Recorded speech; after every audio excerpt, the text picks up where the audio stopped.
day is going. I'm Belinda Avissa. I'm here as your local guide who will take you to 1 hour trip to seeing around Pekojan area. Now, is anyone of you know Pekojan area before? So, the term Pekojan derived from the term Koja. The word Pekojan derived from the term Koja, which means Gujarati bloodline. People who have a Gujarati bloodline, or especially Pakistan people.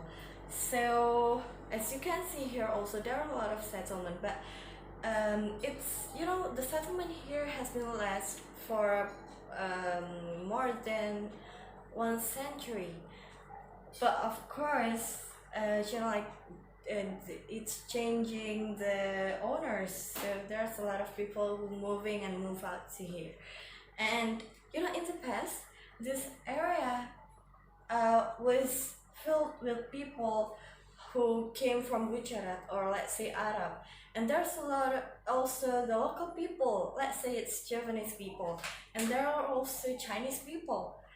Like the history of Semarang, there's a lot of things like developed in here, religion before like Christian, and then the Chinese culture and Islamic culture also. So in Pekojan Street, like we can find like various cultures in here. But now if we move a little bit forward, I will take you to see one of the most oldest mosque in Semarang, that is Masjid Jami Pekojan. So now we are in Petualangan Street, Purwodinatan Semarang, which is the Masjid Jami Pekojan was located, or still located. So as you can see here, maybe you're still wondering why it has this kind of green, because it's unlike the green that you usually see in most of the mosque in Java Island. Especially, it has a different shades of green, like maybe the lighter shades of green, which is present the Pakistan culture, which I mentioned before. They ever live in here and have a family in here. So as you can see also, besides having a different shades of green, which is, I think it's beautiful, and you can also see in the like moon and stars, like carving like moons and stars, and also another geometrical shapes in the most of features in this mosque. It also present or illustrate the culture of Pakistan people at that time. And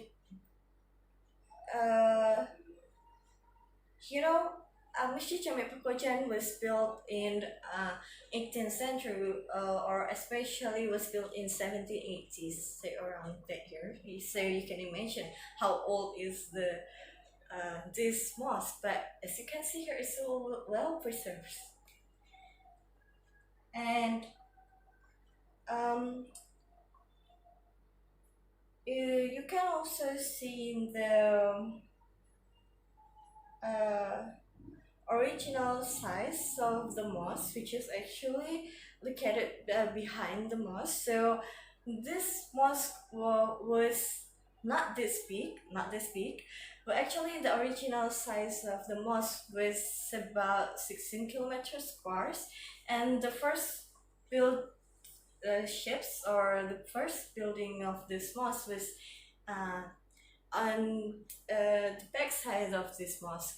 So after having some renovations from people and also from the government, the Masjid Jami Pekojan, or Jami Pekojan mosque become a little bigger than before, as you can see here.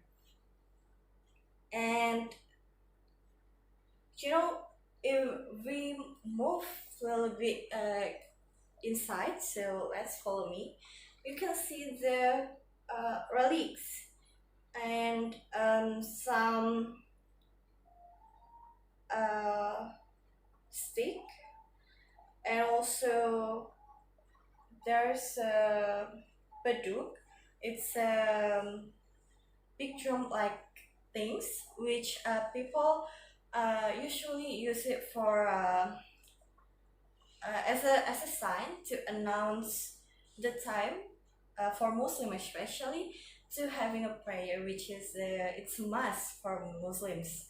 So but beside of using as beside of it used as a things to give you a sign to do prayer for Muslims, it also used to hide the um, Islamic culture events such as Eid Mubarak. So sometimes people with like hit the stick to the beduk, to the big drum, like to hype uh, the moment at that time while like singing the takbir and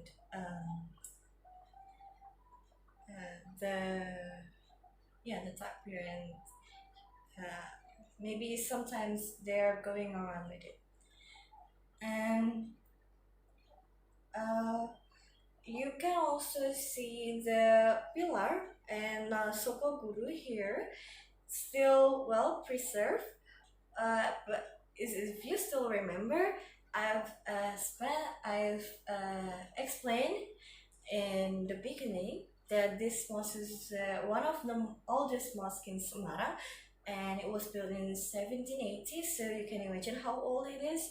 But the people around here or some organization, Islamic organization, and also the government, especially Semarang government, uh, treat the Jami Pekojan Mosque well. So it's still well preserved, and like didn't broke or have a scratch in it. And maybe you're still wondering why there are like small funeral or small grave in the front of the mosque. And maybe if you already seeing the beside of the mosque before we come in, so yeah, I'll explain to you. So the grave or the small funeral, which you see like there are maybe 10 graves in there. It is the graves of the people who became the figure, which is important at that time. Like playing an important roles in Islamic development, especially in Semarang. So people or figures who like spread the Islamic beliefs, or like struggle for Islamic belief in Semarang, and they were buried or they were arrested in the funeral in the front of the mosque.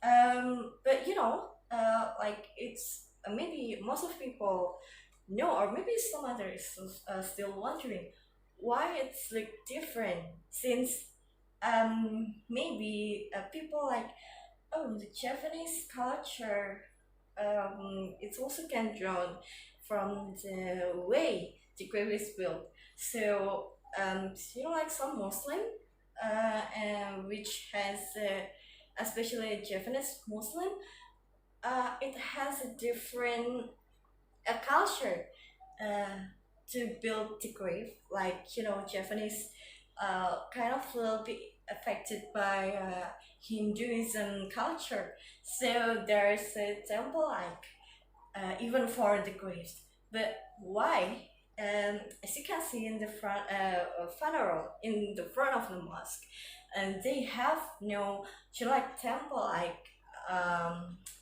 like features in the funeral, since based on the Islamic culture, we didn't like adapt it kind of term or the kind of culture. So the original culture is has it has like the grave should be flattened, like maybe in the earth, and like just flatten. Um, then we only put some put a board uh, in the front of the grave as a sign of the people who buried in there. And like it's a simple kind of grave, simple funeral, and not too much, like not like not look too much or glamorous, some kind of it. So it's a term of Muslim culture. Oh yeah, once more. So it is also one of Muslim culture. Uh, so the grave of the male figures will be separate or will be differs to uh, female figures. Like in Muslims, we we create or we know the terms like uh, to differentiate males and females, like we can gather each other. So the male graves will be in the front of the mosque, while another female graves or female graves, female figure graves will be in the back side of the mosque. So yeah, actually it was being uh, it was being gathered in one place, which is actually in the front of the mosque. But because of that term, so the female figures' grave were moved to the back side of the mosque. And um, you know, actually, these graves are, yeah, actually, it's having much more, many more grave or many more funeral.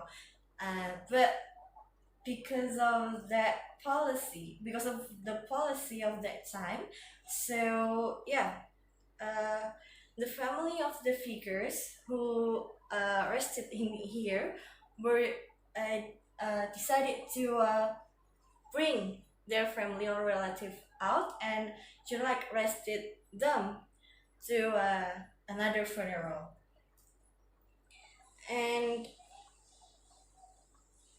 oh yeah, so I forgot to tell you, the figures in here are mostly uh, descendant. Sorry. So there's one of the descendants of Prophet Muhammad SAW. It's Sharifah Fatimah. So yeah, like what I said before. So it is a female figures, Islamic female figures. So yeah, she was buried in the back side of the mosque. And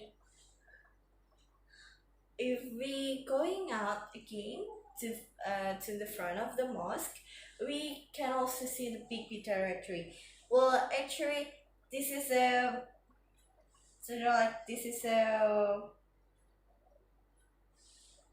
a second tree which plant in here, which has planted in here. Well, if you still confuse the term with bidara tree is a tree which has a very fragrant smell, which in Muslim culture sometimes it's used to give fragrance.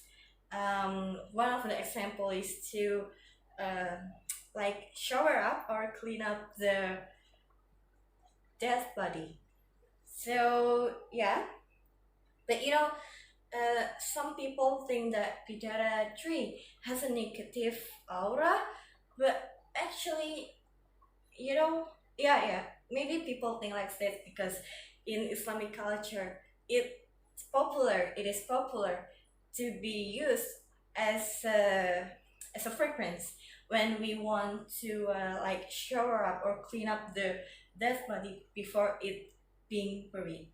So yeah, people maybe think negative about it, but actually, like there's nothing to worry about because um, there's a lot of positive things to think about it because it's fragrance and yeah, uh maybe think when people think about it, um like there's no one want to touch it. So yeah, it's still well preserved. As you can see, it's getting bigger. And yeah, this tree is not the first tree. So the first tree was cut down uh, long ago. So this is a new one. Oh, sorry. So uh, tree, the old tree was died. So yeah, a long time ago. So this is a new one. The government gives the new one, and it's still alive until now. So it's a second tree, and as the times goes by, people from Pekojan tribe who died uh, in Semarang, especially on this area, was also buried in here. But due to the colonial policy, um, they have to, like move out the graves. So yeah, that's what I said before. Why actually there's a lot of graves in here, but uh, now you just can see some of them or few of them because the other was had taken by its family or relative to be moved out and buried in another place. And like few years later, these graves were moved to another place, uh, except the grave of the figure. So what you see in here, it's only little. It is a popular or maybe impactful figures of in Islamic development in Semarang. So yeah, I think the Semarang government really did a good job, really did a well job to treat or to preserve this mosque and make it become the heritage. Um, yeah, and the government also like treat it well and protect it well, so we can still visit it today. And I hope government and also people and maybe tourism also, not only the people of Semarang, but the tourism also can protect or can take care the beauty and the cleanness of this mosque. Well, and that's all our tour today. So if you want to take a lunch or maybe you feel hungry, so you can maybe um, have a little bit more a walk, and then you can move to that street. So you can find a lot of food there, like a small stall. And maybe if we move a little bit, maybe about 1 or 2 kilos, we also can visit the Taikaksi temple. And oh, I would like to recommend you, if you visit Semarang, so you can eat lumpia. Lumpia, it's a food, like wrap, but it's not wrap. It's filled with pengkoang. I don't know how to say it. So it's filled with pengkoang, and it's also sometimes filled with carrot. Maybe it also filled with eggs, and also filled with chicken sometimes. And it is a very popular um, like a very popular food in Semarang. So you can find it everywhere, and also in Kopapat. So yeah, maybe you should try it, and like take it as a gift for your family when you go home. So that's all for today. Have a nice day. See you in another trip. Bye.